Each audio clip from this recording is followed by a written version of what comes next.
สบายดีเนาะเดี๋ยวคลิปนี้เนาะเราสอนจะพาทุกคนมาสั่งกล่องสุ่มเนาะของบริษัทสยามเซเลคชันเนาะเดี๋ยวหลายๆคนอาจจะบ่รู้เนาะว่ามีวิธีและขั้นตอนการสั่งกล่องสุ่มคือจังไดเนาะก่อนอื่นให้เรากดเข้ามาหารูปเราอยู่ทางด้านลุ่ม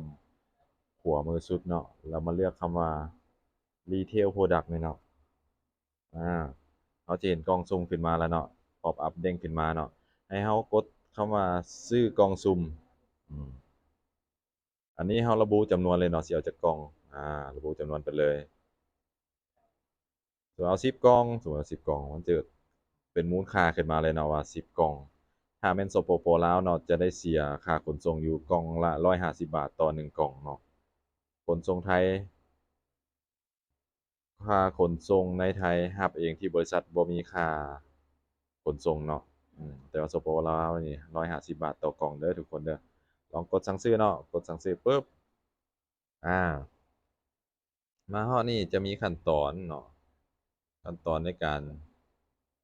ป้อนข้อมูลเนาะได้ชื่อและนามสกุลเนาะเบอร์โทรเนาะจำนวน10กล่องกล่องละ350เนาะตัวนี้เราเลือกรับเองที่บริษัทเด้อรับเองที่บริษัทเนาะเดี๋ยวสำนักงานใหญ่เนาะแล้วอยู่ในนี่มันสามารถชำระเป็น wallet เนาะหรือว่าจะโอนจากประเทศลาวเนาะโอนจากประเทศลาวก็ได้เนาะค่าธรรมเนียม20บาทกรณีเกิน20,000บาทค่าธรรมเนียม120บาท เนาะทั้งหมดก็สิเป็น3,520บาทเนาะเนาะจะเป็นอันนี้เนาะแล้วกดตกลงซื้ออ่าเราสามารถเลือกเป็นบัญชีกีบบัญชีบาทได้เนาะสามารถเลือกเป็นบัญชีกีบบัญชีบาทได้เนาะเนาะเราสามารถเลือกเป็นบัญชีกีบหรือบาทได้หรือว่าบางคนจะจ่ายเป็นเงินบาทเนาะโอนโอนเป็นบาทได้โอนเป็นกีบได้เนาะผ่านบัญชี BCL1 เนาะบัญชี BCL1 เนาะตัวนี้เพิ่นจะคิดไล่เป็นเงินเลยเนาะหยัง 2,300,000สมมุติว่าจ่ายเป็นกีบเนาะตัวนี้จ่ายเป็นกีบเป็น2,350,600เนาะคิดไล่เรตออกมาให้เรียบร้อยแล้ว1บาทเท่า655บาทหรือว่าจะจ่ายเป็นเงินบาทเนาะก็สิเป็นแม่น3,520เนาะ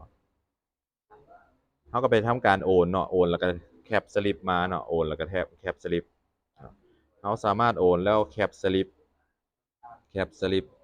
ของบิลเนาะ คือตอนเราสมัครฟิลเตอร์ในตอนนั้นหั้นแหละเนาะโอนแล้วเอาสลิปมาแนบนี่เนาะโอนเรียบร้อยแล้วแคปสลิปเอาสลิปมาแนบแล้วก็อย่าลืมเนาะตัวเลข4หลักท้ายของใบบิลเนาะตัวเลข4หลักท้ายของใบบิลเนาะจ่ายเป็นกีบได้จ่ายเป็นบาทได้เนาะจ่ายเป็นกีบจ่ายเป็นบาทได้หมดเนาะโอเคเนาะอย่าลืมเบิ่งชื่อบัญชีคักๆเด้อทุกคนบัญชีนี่มีชื่อว่าวิไลลักษณ์เนาะวิไลลักษณ์ไสยราชเนาะ เนาะคือกันเนาะทั้งบัญชีกีบบัญชีบาทเนาะคนคนเดียวกันเด้อทุกคนเด้อเนาะแล้วก็กดตกลงเนาะคือว่าขั้นตอนการซื้อกล่องสุ่มก็สิหมดส่ำนี้เนาะทุกคนเนาะ